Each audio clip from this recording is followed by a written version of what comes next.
Good afternoon, everyone. Thank you for joining the October School Nutrition Star webinar on best practices for crafting cycle menus. I'm Janae Lee with the Institute of Child Nutrition, and I will be moderating today's webinar. As a reminder, during the webinar, all attendees will be muted. There will be time for questions at the end of today's presentation. And if you have a question, please use the Q&A box on your screen. You can type your questions there. And we will try to get to as many as we can, but if we don't get to all of the questions today, you can follow up with our help desk if you have any pressing questions that you would like answered. After the webinar ends, please complete the evaluation via the survey link to provide your feedback on today's session. Individuals who have registered, you will receive a follow-up email within 24 hours after the webinar.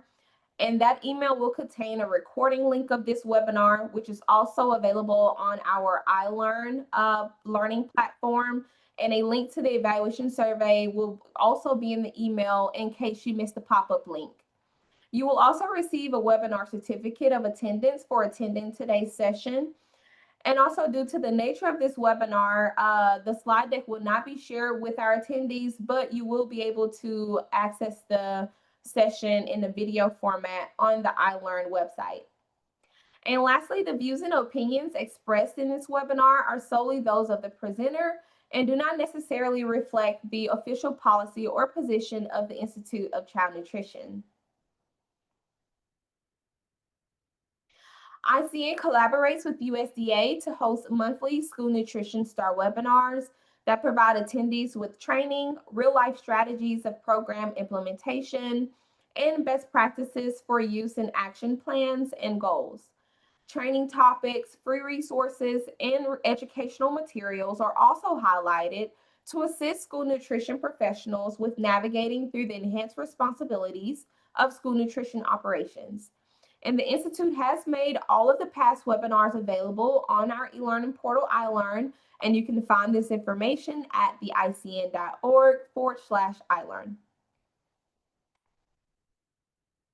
The topic covered in today's webinar fall under the key area nutrition and meet the USDA Professional Standard Code 1100 menu planning. So our webinar today will cover the benefits of using cycle menus to support compliance, variety, and efficiency. We'll also cover some strategies for creating innovative and student appealing menu ideas, and as well as give out some ways to balance costs, labor, and resources when designing cycle menus. Today, we'll explore not just the how, but also the why behind effective cycle menu planning is important, and hear from our two experienced leaders who successfully implemented these strategies in their districts. So first joining us will be Kara Chong, who is a consultant trainer with the ICN for over 15 years. She's currently a director of food nutrition and services at the True North Classical Academy in Miami, Florida. Previously, she served as a national nutrition advisor for the Healthy Schools and Communities program at the Alliance for a Healthier Generation, taking a career redirection from child nutrition program operations to providing technical assistance and training to schools nationwide. Before that, she was the director, food and menu management for the Miami-Dade County Public School District.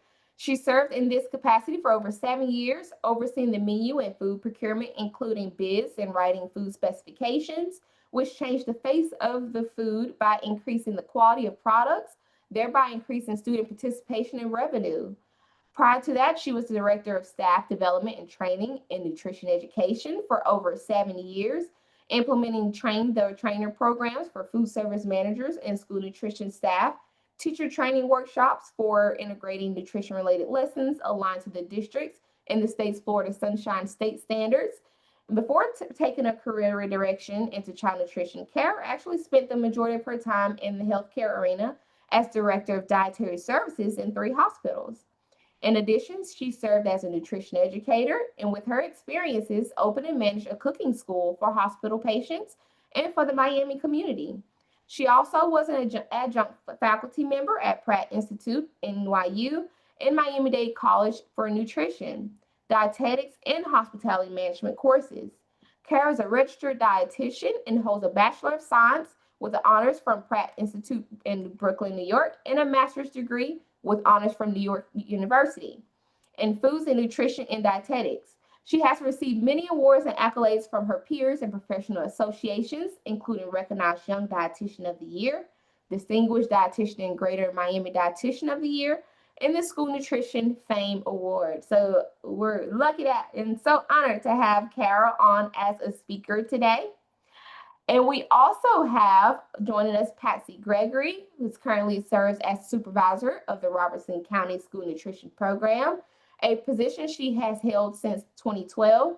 In this position, she manages 20 independent school cafeteria programs and provides breakfast and lunch for the 11,000 students each day. She is the current immediate past president of the Tennessee School Nutrition Associations and is a school nutrition specialist, the highest designated award by the National School Nutrition Association. In 2023, she was named the Tennessee Director of the Year, the Southeast Regional Director of the Year, and the National SNA Director of the Year. Her passion is to make sure each student in Robertson County Schools is prepared to succeed in life, and she does her part in making this a reality by providing high quality food choices and nutrition education to all students. She completed her undergraduate training at Western Kentucky University and the University of Tennessee at Martin and received her Doctor of Jurisprudence degree from the Nashville School of Law. Patsy and her husband Will have been married for 51 years and have 3 delightful children and 4 wonderful grandchildren. In her spare time, she loves to read and participate and run Disney races. So we have a plethora of expertise joining us today, and I think that they're going to bring a fun perspective on cycle menus. And so, why don't before I hop in, I would like to give our announcements for the webinar today, and then we'll get moving on. So I would like for you all to save the date for our next session, which is on Thursday, November 20th at 2 o'clock Central. This webinar will showcase effective strategies for minimizing food waste in school nutrition programs. And as a reminder, ICN also features 2 other webinar series, the CICN, which is our culinary webinar series that focuses on the culinary side of child nutrition, as well as our CACFP 101 webinars, which are designed with family childcare homes and childcare centers as the target audience. These additional webinars can be found within the iLearn portal as well, so please be on the lookout for registration for our next month's session that should be released soon. And also, our Applied Research Division at ICN has released their latest research at a glance, which is now live. This will include a year in review for the Applied Research Division, summaries of current research, a featured story for their premier resource, Competencies, Knowledge, and Skills for School Nutrition Chefs, and an overview of the ARD and their strategic priorities, their profiles of all the ARD team members, and more. So you will be able to access this issue at the icn.org/research/. So please give that a look. And without further ado, we're going to hop in today's session. So Patsy and Carol, thank you both for being here today to share with our audience the best practices you have implemented over the years around cycle menus. And so, Carol, I would like to start with you. When thinking about the rationale behind using cycle menus, what has been your experience and take on why cycle menus are such a powerful tool in the child nutrition community? Well, thank you, Janae. And it is indeed my pleasure to participate in this webinar. And as you all heard, I've been around the block quite a few times. So I've been working with cycle menus for a long, long time. I started, of course, in healthcare. And throughout the years of working both in healthcare and schools, cycle menus was the focus. I think you all know that the menu drives your business. So what I've learned is that depending on where you are, whether you're in a healthcare, long-term care, or schools, when you're developing cycle menus, you got to really look at your audience and your need to be sure that your results are going to, of course, please your customers. Next slide, please. So when you think about cycle menus and you ask the whys, all right, here are the main reasons why. Of course, the cost control, the compliance. What kind of efficiencies is your menu going to bring you? Waste reduction, yeah, especially in these times of cost. And then last but not least, of course, is your customer satisfaction. Because we all know the formula for success in the child nutrition program, right? Is customer satisfaction equals increased participation equals then increased revenue. Next slide, please. So we know that menus drive our business, but the key actually to the effective menu planning, of course, is really to capture your audience and their satisfaction. So they don't leave for meals, especially if you have captive audiences, like in schools. All right. When I first went into schools, the high schoolers were able to leave campus, but because of so many deaths, because the kids were speeding to get back to class, is that they would crash. And so that's one of the main reasons why the parents lobbied for campuses to be closed. And of course, now that's a thing of the past. So we call them captive audiences. And you know, what's your competition if they don't eat your food? Well, they either bring a bag lunch or they don't eat. And you know that a hungry child can't learn. So we really want to be sure that we capture as many of our customers as we can. You know, if you have a school that has 500 kids and you're only feeding 200, you have an opportunity for improvement of 300. So your goal, of course, is to feed all 500. So again, menu drives your business. Next slide, please. So when we talk about the whys, okay, you think about your budget. You think about what is your fund balance? Are you making money or are you losing money? What is your portion cost? What is your total food cost? And that's excluding labor. But then adding in labor, what is your total program cost? All right. You think about your labor management. You think about your purchasing. What are your procedures? All right. Do you maximize USDA foods so that you can offset some of the cost of the foods that you're purchasing? What is your allocation? How does that apply to seasonal items, for example? Giving you flexibility, and as well as then including ethnic variety and even recipe development from your staff, from your parents, from your students, so that you address customers' likes and dislikes. When you think about cycle menus, it reduces your storage and therefore reduces your cost. Remember, every box on the shelf, every package in your walk-in or your regions is money. Okay, so don't look at it as a brown box. Look at it as money on your shelves. So you really need to be sure that you're minimizing your inventory while maximizing your procurement processes, like using USDA foods. Standardization of recipes and is a key, because I had 372 schools at the district where I had to recover a $14 million deficit in the fund balance. How could I do that when everybody was doing their own thing? You know, nobody was using standardized menus, for example. And so we had to then make sure that everyone was only ordering what they needed. If you're forecasting properly, you should know what you needed. I used to go to schools and say, how do you order? How do you know how much chicken tenders you need for the menu? And so I always order 4 boxes. Well, but you always order. Do you look at your production record? How many did you serve? Do you have leftovers? How many boxes do you have in your freezer? You know, so we're not looking at money on the shelf. They weren't looking at how many portions. They were just, you know, picking a number, a random number, and hoping that it fits. And if they ran out of food, oh well, you know, that it wasn't connecting all of the dots. So we really need to look at standardization, helping to reduce food costs, especially in these times, right?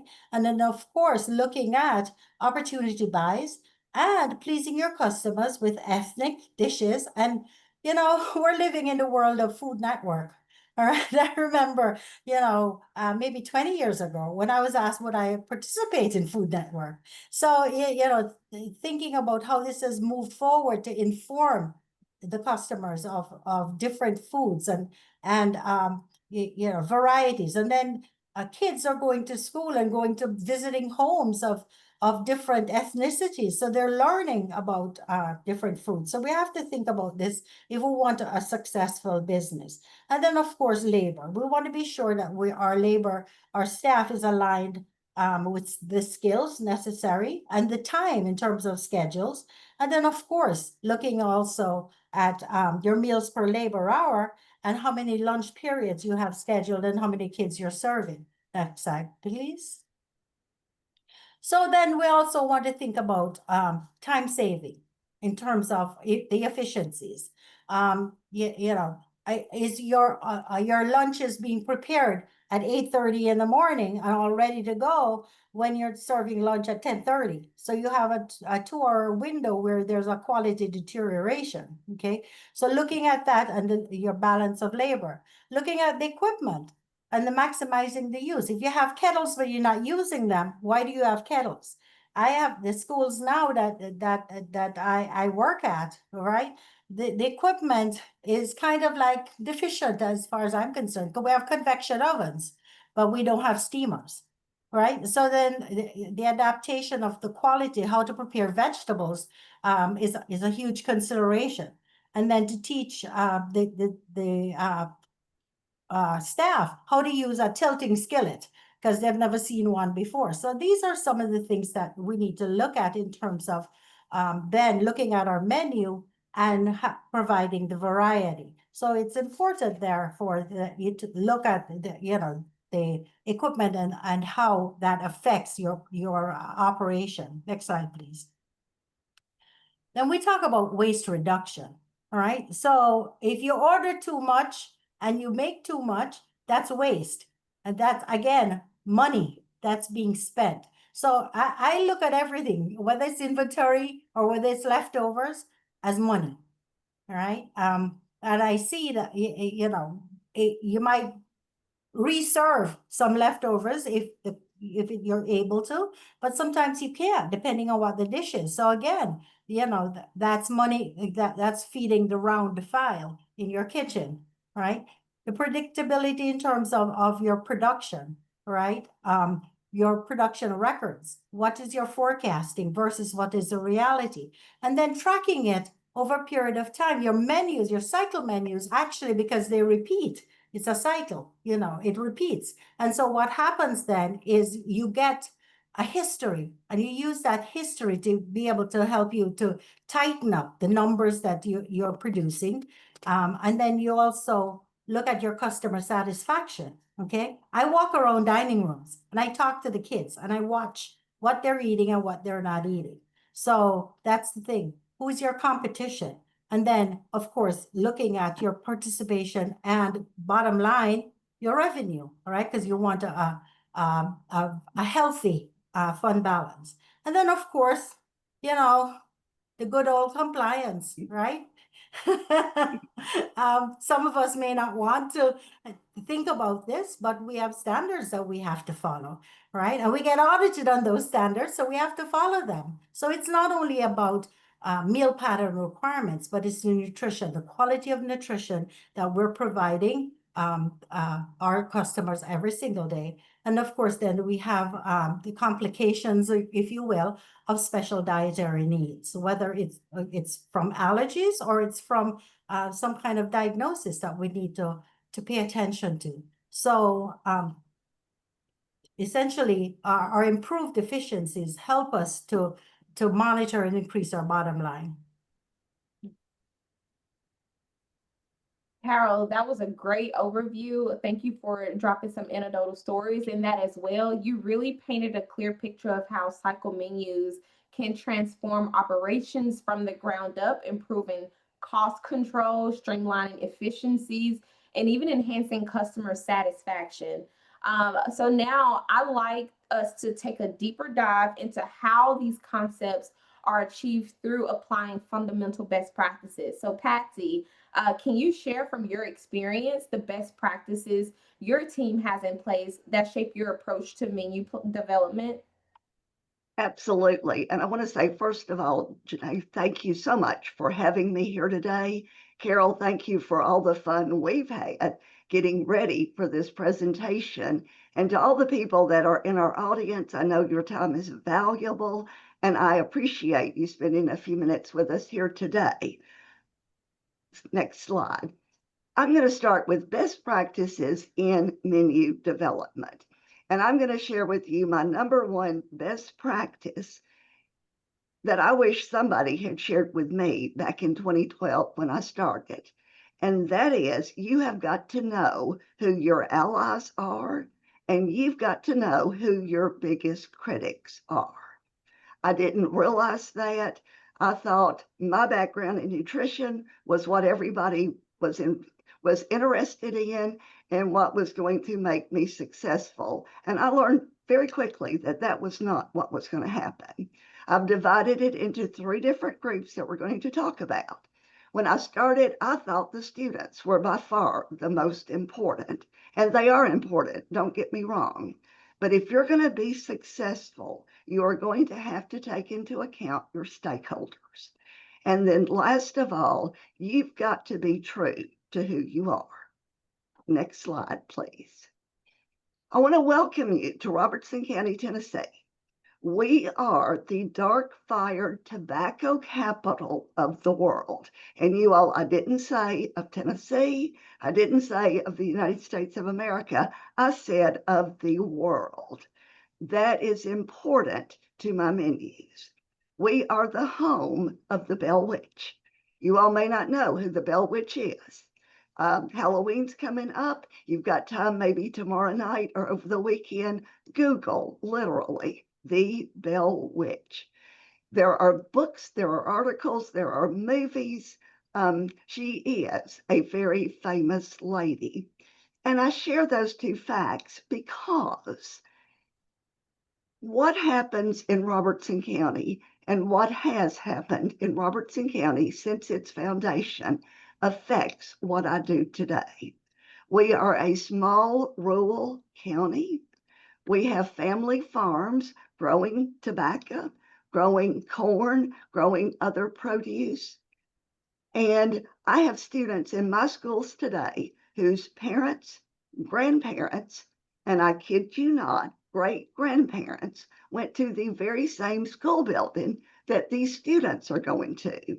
So I have to take into account their background and their experiences in what they ate when they were in school. The Bell Witch is one of the most famous stories in Robertson County. We're proud of our heritage. We're proud of our stories. And again, I have to take that into account. The prime example I'm going to give you of how this has affected me. I came to school nutrition, as I said, with a background in nutrition, and serving pizza and corn together made a total of 0 cents to me. So, day 1, what did I do? I divorced pizza and corn. Within 6 months, let me tell you, I remarried them because parents and grandparents ate pizza and corn. And if it was good enough for them, it's good enough for their kids. It's a funny example, but it was a lesson that I learned. And you've just got to pay attention to the people in your community that can influence the success of your program. The second group are our students. We have 11,000 students in 21 different schools. I have 20 fully staffed kitchen programs. Next slide, please. You've got to know who you are serving and not students in general. You've got to know who these students are. 34.88% of our students qualify for free benefits. Very few reduced, but then we have around 60% that are paid. We have 14 CEP schools. Those numbers affect how I start developing my menus. I have students who go home on Friday and sometimes don't have food, hot, high quality food to eat until they come back and eat with us on Monday.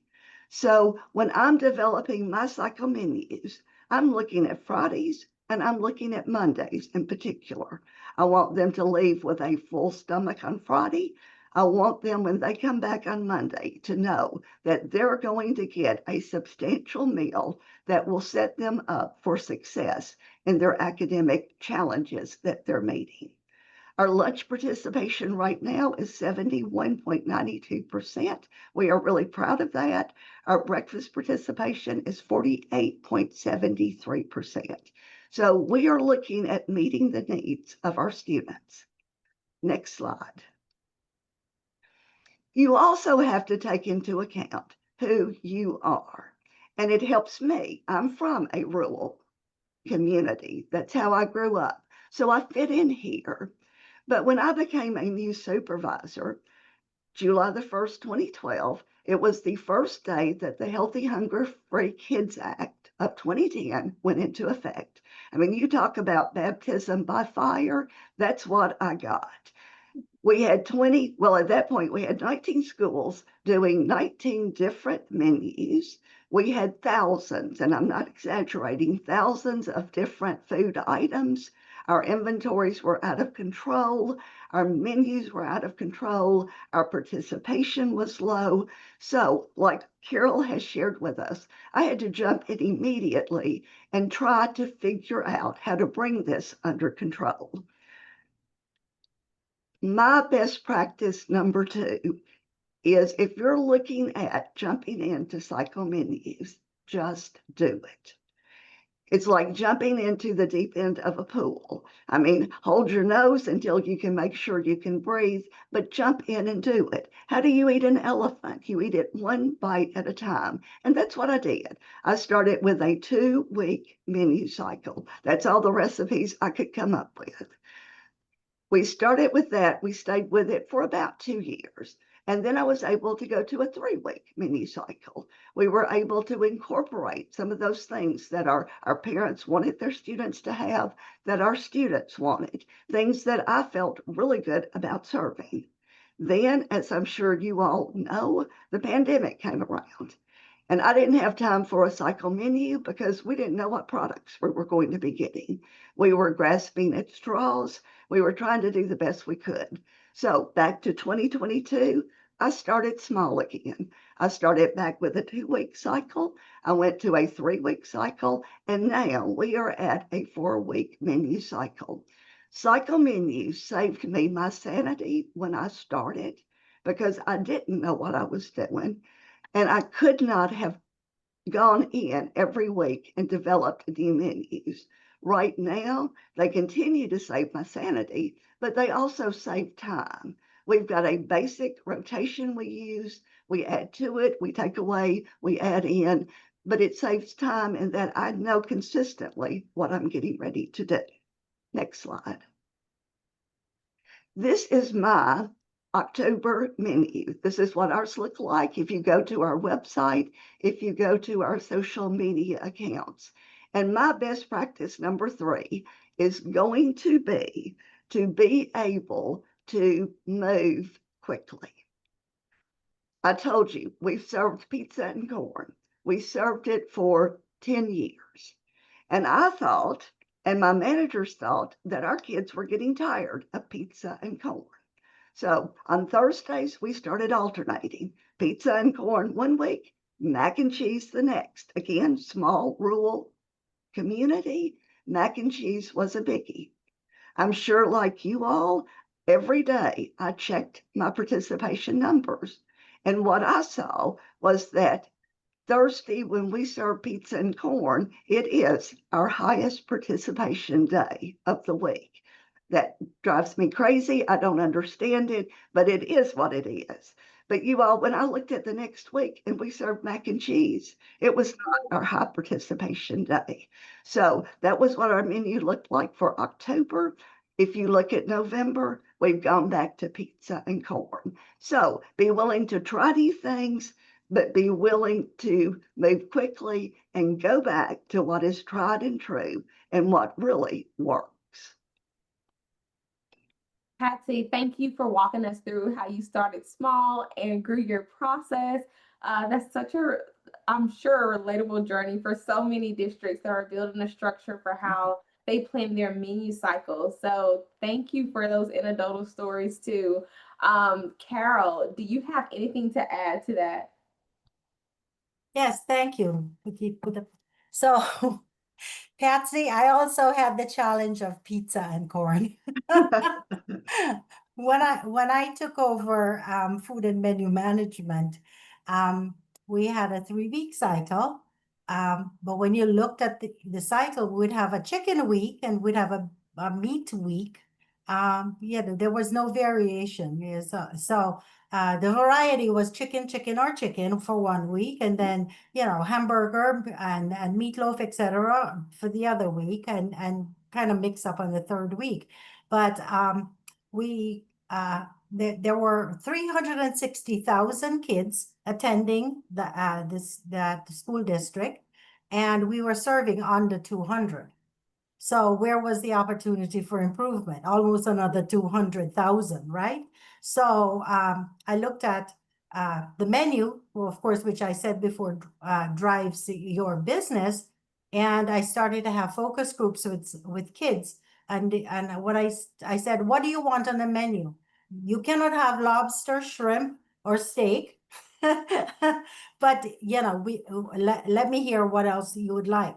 And so what I did was I developed a menu system where I had different days designated with different proteins. So what you're doing is really planning your meat alternates that way. So say, for example, I put it here on the slide, I had chicken on Mondays, and I had Taco Tuesdays, because that's what it's all about these days, right? And I may have a mixture of pork or beef on a Wednesday. I do a casserole dish on a Thursday. That's, because kind of like halfway in the middle of the week, so that if you have staffing issues, hopefully everybody's back to work by the middle of the week. And then we always had pizza on Friday. That was a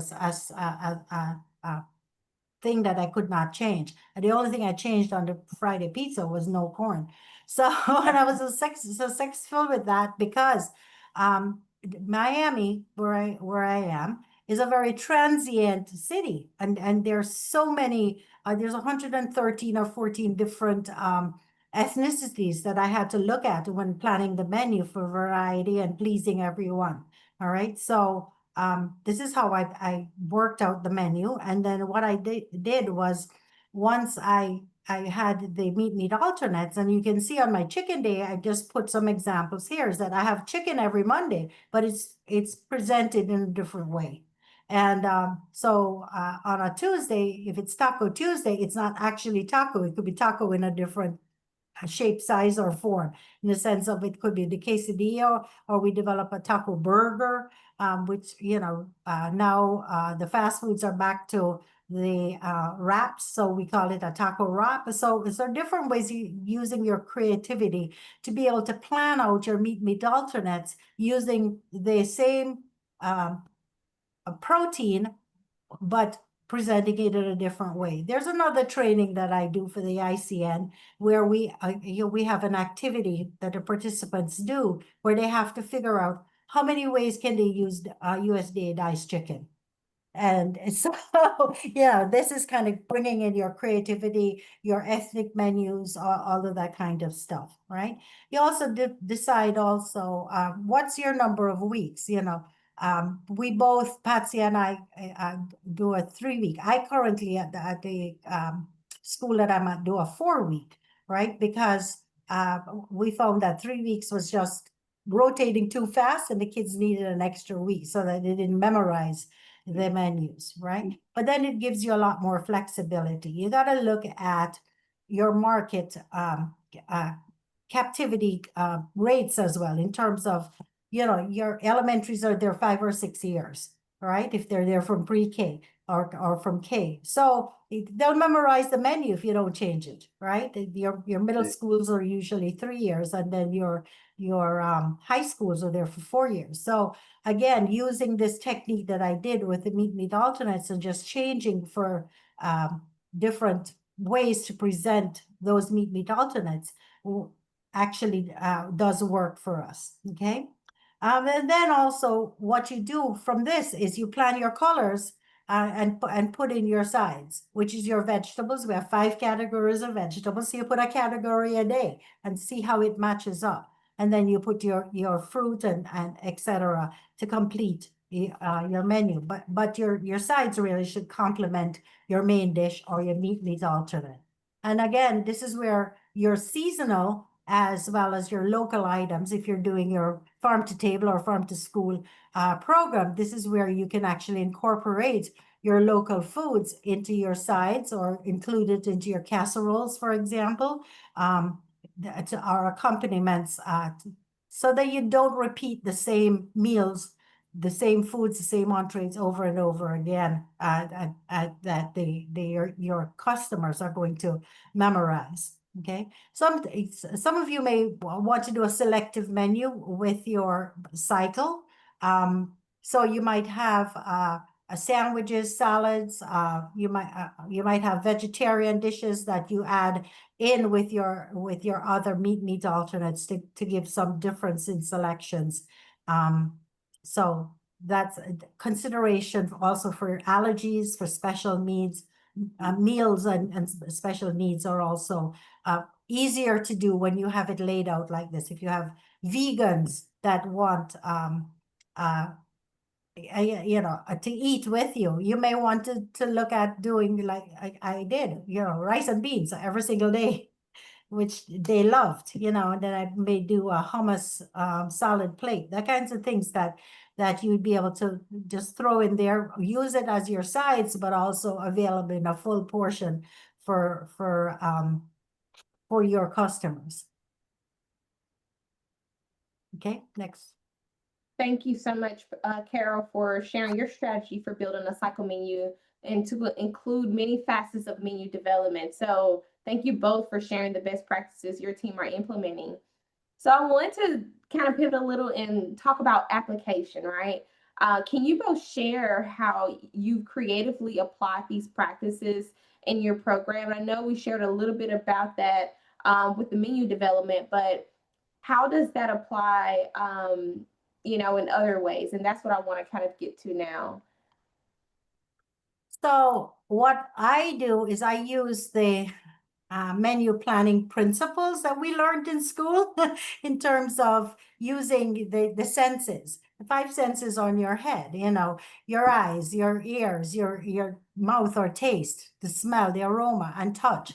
So I look at, what's the visual appeal, for example, in terms of presentation, right? And I like to, because of the dietitian part of me, eat a rainbow, especially with the kids who don't like to eat fruits and vegetables, is say, you got to eat a rainbow. The more colors you eat, the healthier it is, the more nutrients you're getting. So we want to appeal visually, and the eye appeal considerations. You want to look at, hearing the crunch, for example, the snap, crackle, and pop, so to speak, in terms of,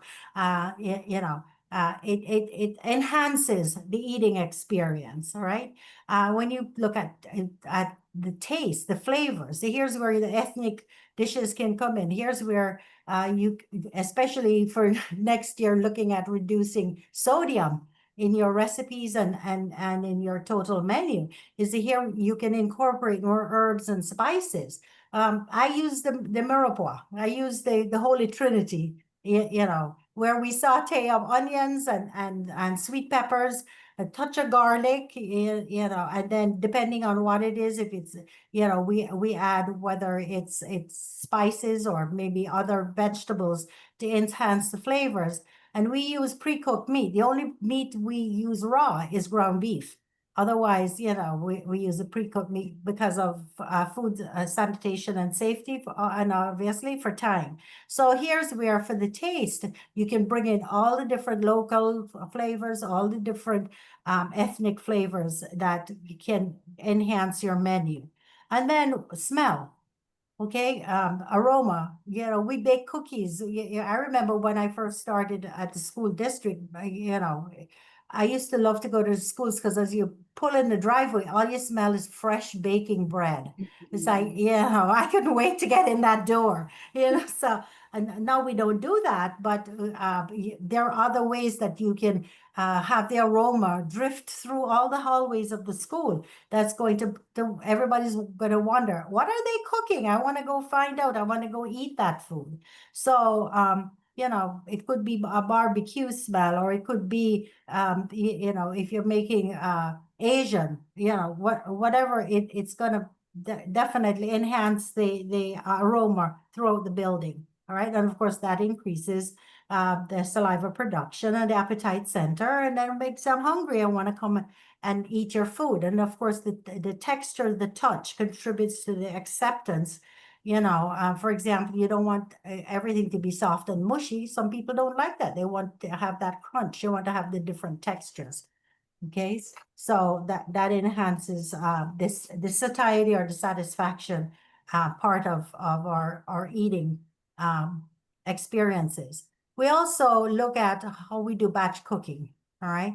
And also, when you do batch cooking, you get the feedback from your students. A parent met me a couple of months ago, and she says that her children come home and tell her that we make their food fresh for them, right? And because we batch cook. So they see the operation as they're coming into the dining room. They're seeing the changing of the serving lines, and they're smelling, the pizza being cooked, or this, the sautéing, or the things that are being cooked in the convection ovens. So they're having that smell experience, so to speak. And so they actually voiced it to say, we don't get leftover food, we get fresh food.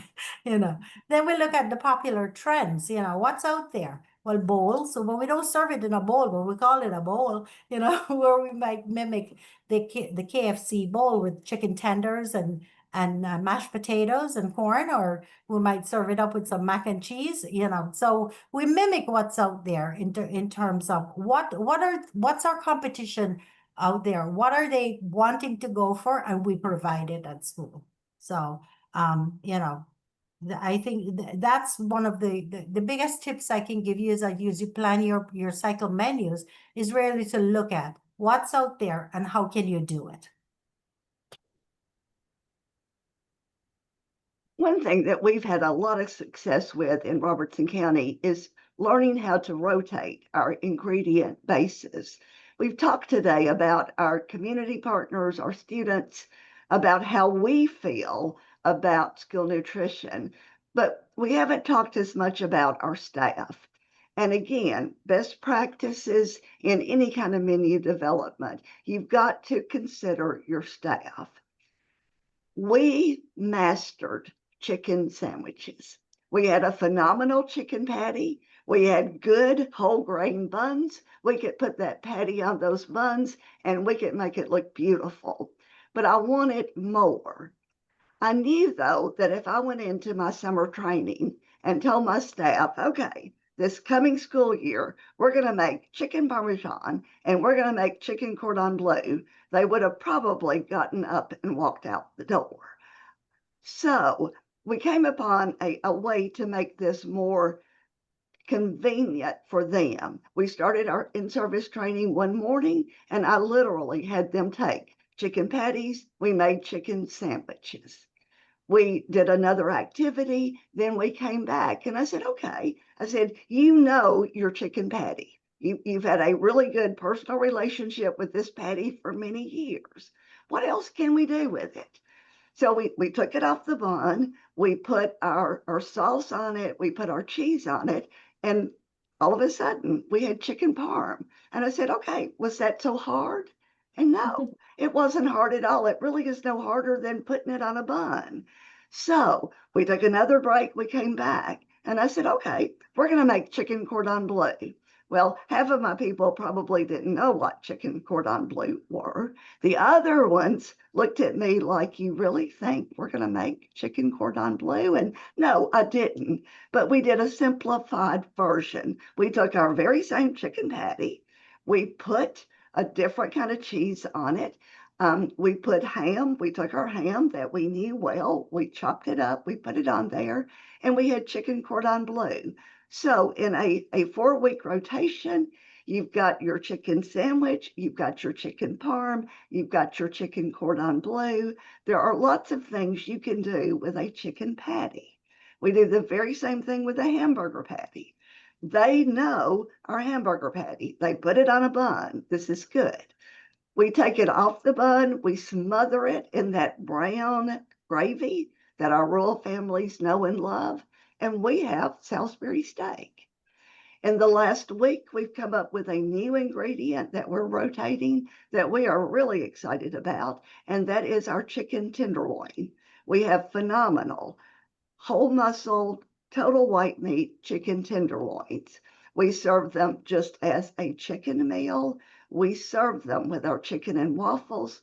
But within the last week, some of my staff came and said, why can't we chop it up and put it in a wrap?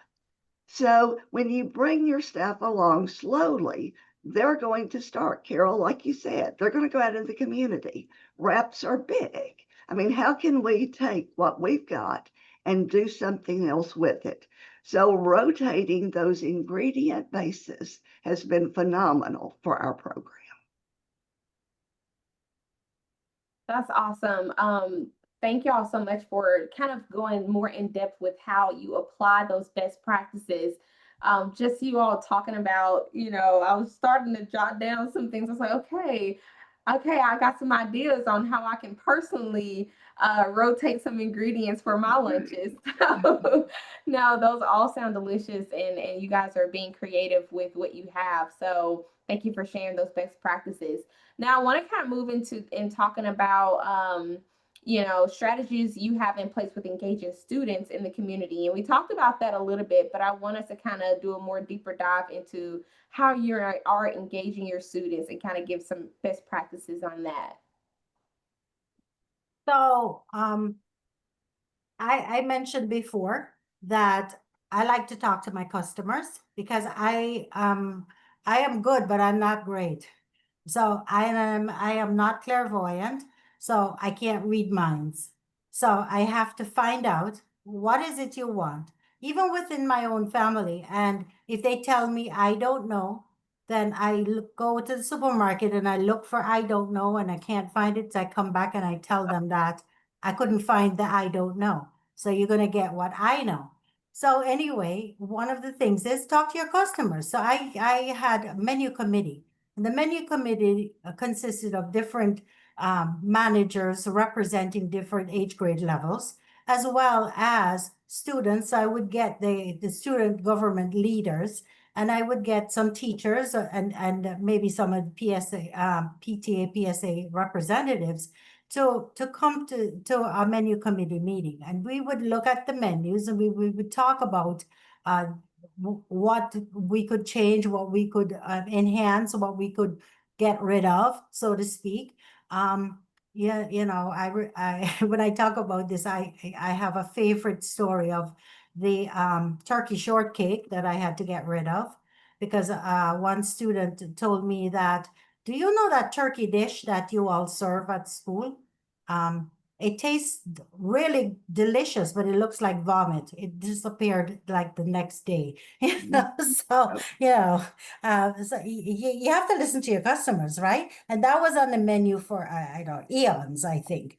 But then also you want to do taste testing, right? You want, yeah, and because I was in such a large district, I tried to include at least 30% of the customer base. And so what I did was I assigned different schools to be able to help me with taste testing. And they would, engage with a teacher who would do taste testing in their classes. They would put it on the line, or they would have their own little focus groups and bring me back the information.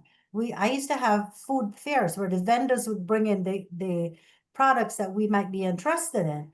And we would have do it on campuses that had all three age grade levels on that campus. And then we would bring in different uh, uh, groups of students and have them do taste testing.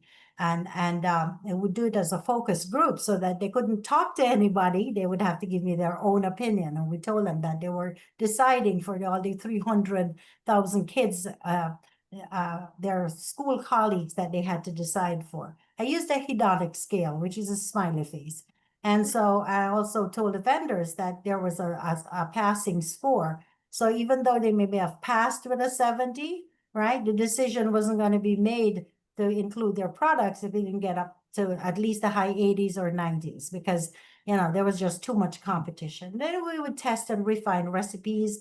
And we would even get recipes from our cooks. We would get recipes from our parents, and then test them and explode them into a standardized recipe so that it was kind of all inclusive. Next slide, please. We also thought about how do we convey this message, because we know the formula for success in the child nutrition program is participation equals revenue.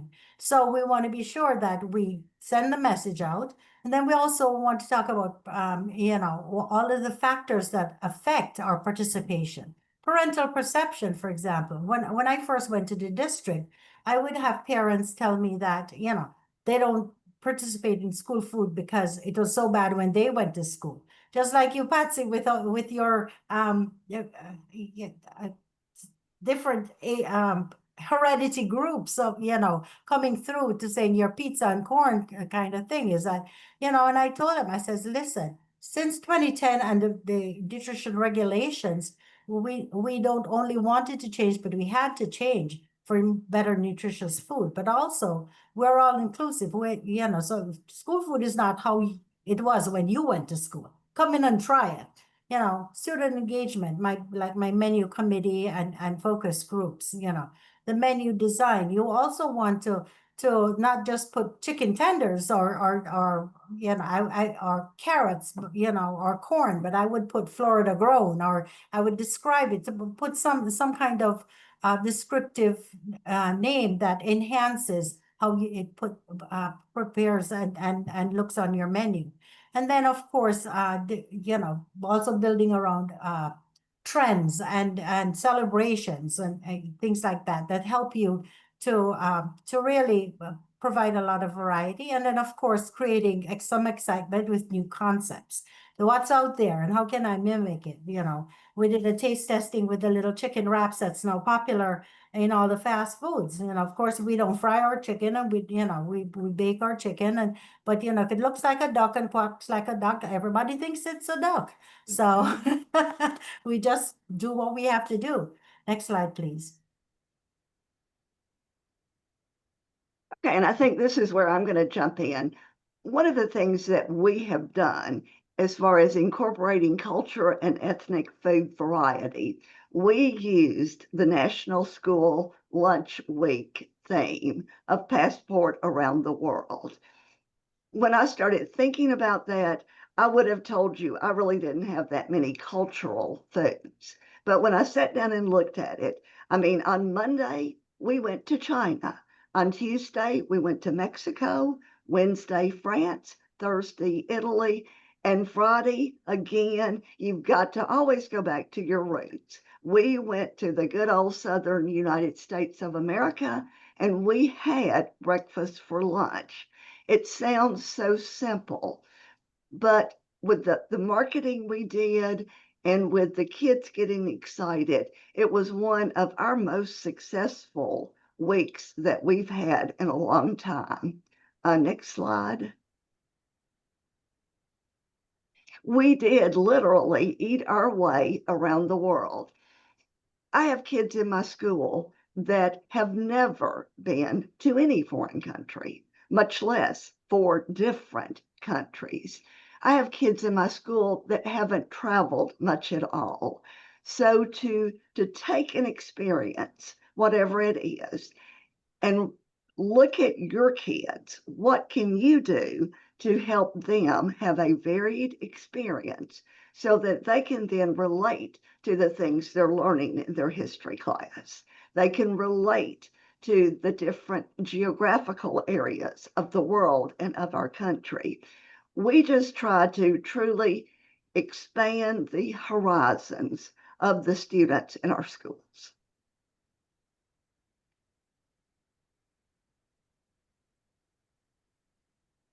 That's still you, Patsy. Marketing magic. I'll just jump right in. We do a la carte. We do some new concepts in our rotations. And it's kind of like what Carol was talking about. The kids do memorize what you're doing. And sometimes we do chicken, chicken, and chicken.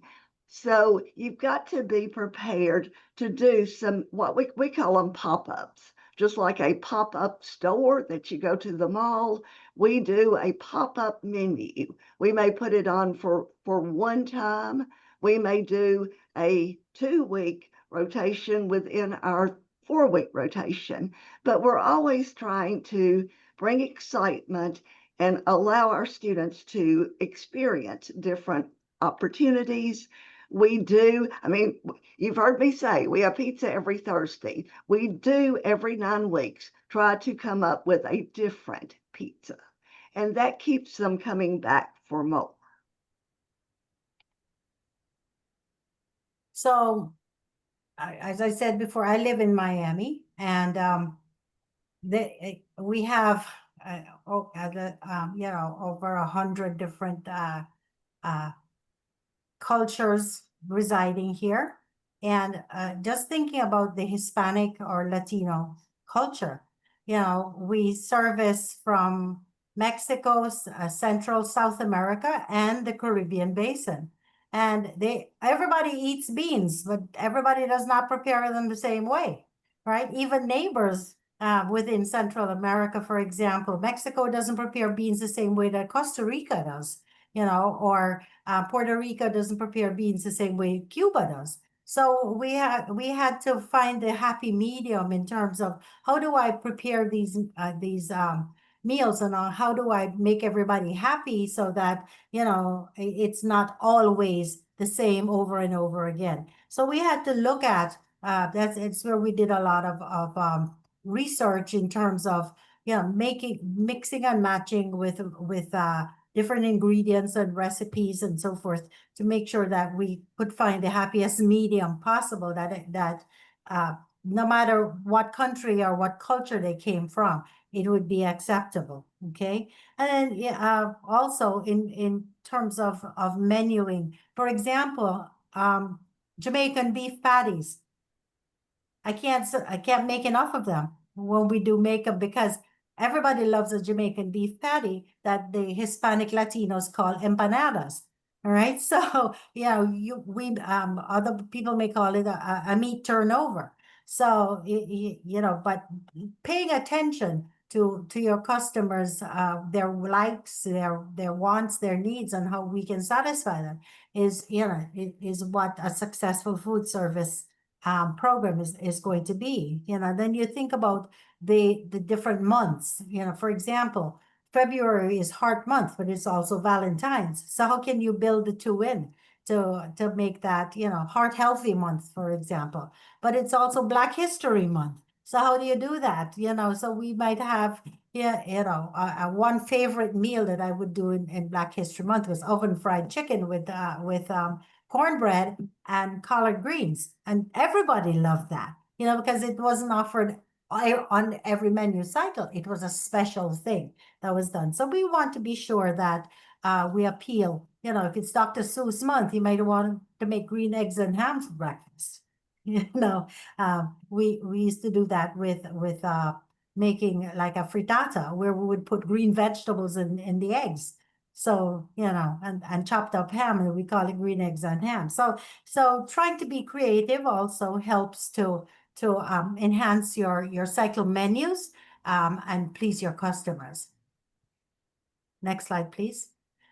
one of the things that I do recommend in terms of pleasing your customers is toot your own horn. Like Patsy said, consider your staff, consider your stakeholders, and toot your horn and engage your stakeholders. For example, every school did morning announcements. They would talk about what's happening, or they would talk about different things that they wanted to promote. Well, guess what? I wanted to promote the menu. So every school had a representative, student representative, who would get on the morning announcements and talk about what's menu for the day. And every Friday they would announce what's the menu for the coming up the next week, and reminders, and usually I engaged the student representatives that sat on the menu committee. So they had already the buy-in, because they were part of the menu committee.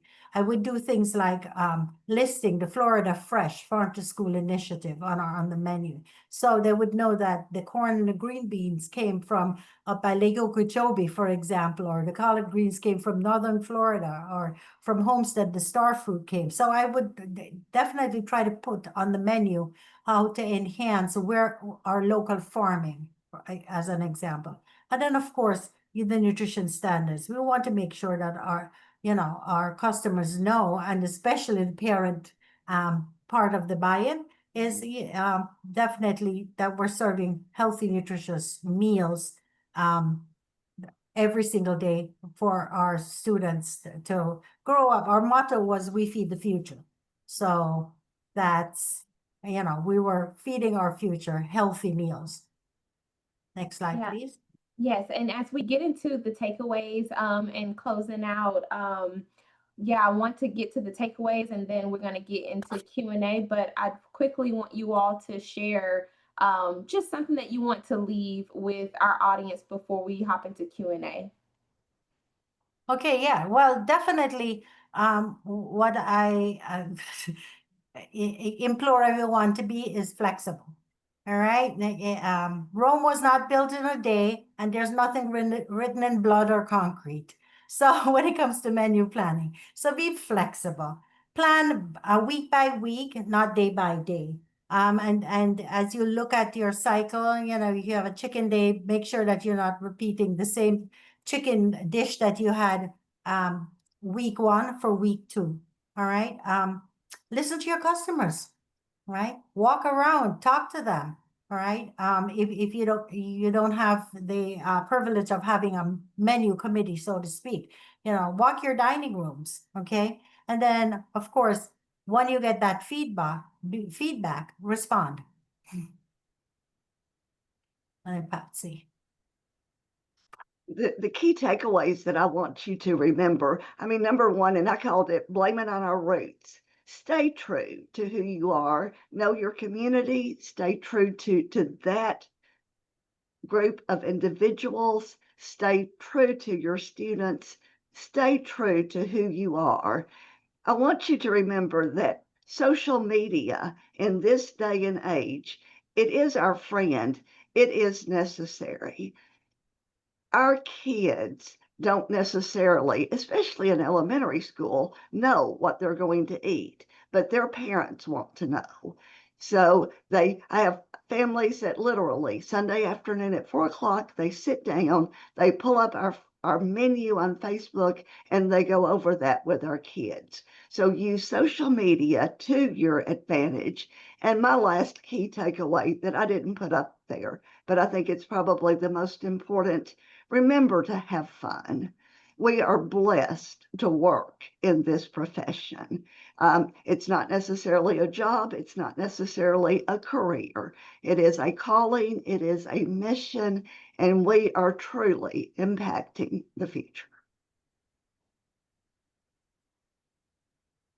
So here we put up a few resources. I just wanted, of course, the ICN has lots of resources that you can access. Definitely, there are great resources for you. I even put a resource up there that I thought was actually amazingly funny to me because I found something that AI actually has instructions uh, on how to plan cycle menus. So even AI is in on this deal in terms of how to really be successful at planning your cycle menus, and everything pretty much that we have said in this webinar. AI says the same thing, so they say ditto. That's awesome. No, thank you all so much for just spilling out your knowledge and expertise and your tried and true strategies that actually work and that you're actually applying when it comes to crafting those cycle menus for your school district. So at this time, we're just going to pivot and take on a few questions. I know we're past our time here, but I do want to acknowledge that there are some questions in the chat. And so let's see what we have here. Let's take a few of them. So Sherry made a comment and said, "Gotta just say wow." So I think she really enjoyed today's session. Let's see. So Celia said, she said, "How is this kind of menu possible when CACFP prohibits repeating entrees?" Now, I don't know how how intel you all are with CSF people. Is there a quick comment to that? And I know that's something that we can share on our CSFP webinar series. But is there any advice you want to give to that? I am not that familiar with their meal pattern requirements. Mhm. But I would just say, and I think Carol did a good job on this, you may not be able to repeat the very same, you may not be able to call it the very same menu item, but I think you can still take that basic menu ingredient and use it in a different way. And maybe that would help. Mhm. Thank you Yeah, so much. I think that if something is already quote unquote standardized, you can put a little bit of creativity into Right. it in terms of how you present it. You know, whether like Patsy did with the different examples of her chicken patty, is that the menu may say a chicken patty or a breaded chicken breast, but how you present it, for Yes. 2 weeks, 3 weeks would be different. So using the same base, but just looking and tasting different. Putting a different sauce on it, or putting no sauce, or yeah, would be Right. a different variety. Yeah. Thank you all for that. Melissa asked, how many times do you menu a new item before you remove it from the menu? I normally do it at least 3 times. Yeah, I would say definitely run it 2 cycles. So if you have a 2 week cycle, then it would be, a month, for example.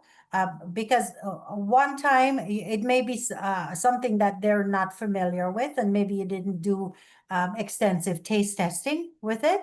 If it's something that you are kind of, happy about but apprehensive to introduce, you may want to run it with your regular menu, but as a taste through your line. So as the students come through, you may give them a taste and then get feedback from them with regards to, thumbs up or thumbs down.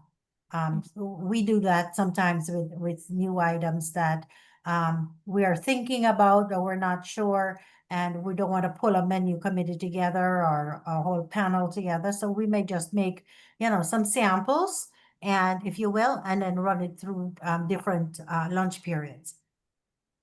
Studies show, I think, that you have to expose somebody to a new item 7 times.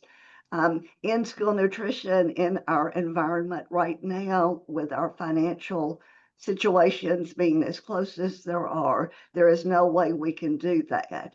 But I would say, like Carol did, you've got to give it some time. You can't put it on one time. The kids don't like it and then immediately take it off. So I would say at least 2, maybe 3 times. That's good. Thank you all for weighing in on that. There's a question about partnerships. So, how did you go about developing partnerships with different local produce vendors? I went and visited them. And, you know, with the time I did this, it was farm to school was something brand new. And obviously they wanted to sell their produce and they weren't in schools because we bought from produce vendors. So how did we partner? I'll give an example of Star Fruit, for example, that I wanted to be able to serve the kids as a locally grown fruit that is very nutritious, but that maybe they you know so they weren't exposed to it. So what I did was and one grower could not give me enough star fruit for the amount that I needed for the district. So what I did was power of suggestion. I said, why don't you all get together and form a cooperative? And uh, there was a packer that was actually bought their overripe fruit and made wine with it. And I said, why don't you work with the packer to be able to pack for the schools? And the produce vendor that I was using at the time that I had the contract would pick it up from the packer and then distribute to the schools. And so it was kind of like connecting the dots for them to help them out. And I started with the star fruit initially as just a garnish on our cut up fruit, and the kids loved it so much that I was eventually able to serve it as a serving of fruit by itself. So you know, it's thinking outside the box. And I remember one of my previous bosses said, you know, Carol, she doesn't think outside the box because she has no box. So you got to think about, you know, how can I do this? What if I do this? What if I do that? You know, and be able to get what you want done. Yeah. Anything you want to add to that, Patsy? I do. We do have a lot of family farms here in Robertson County, and we do grow things other than tobacco. So we were excited about reaching out to some of our strawberry farmers. We wanted to serve true locally grown fresh strawberries. And what we found out very quickly, like you said, Carol, they could not begin to meet the demand we needed. So we used, what I call divide and conquer. We had a fresh fruit and vegetable program in 3 of our schools. So we said, okay, can you give us strawberries for 3 schools? And they could do that. One of the farms was actually in one of our school clusters, and we said, can you give us strawberries for these 2 schools? So you can't always think about what's going to work for the whole district, but divide up your district and then include more variety in the different things you offer. That's awesome. Thank you all so much for just putting out a bunch of golden nuggets for our audience when it comes to cycle menus, making those partnerships and engaging students. I want to go ahead and shift and give our last minute announcements before we close out for the day. And so, just as final reminders, this webinar has been recorded and can be viewed on the e-learning portal iLearn. The webinar certificates will also go out in the next 24 hours, so please look out for that. And if you have time, please complete the evaluation for this webinar that will pop up as a link as soon as we hop off today. But if not, I hope you're able to drop your thoughts and feedback in the evaluation when it's sent out in the email. But I see and appreciate your feedback. Thank you, Patsy and Carol, for being on with us. We truly appreciate you. And thank you to our attendees for joining us. And I hope everyone have a great day.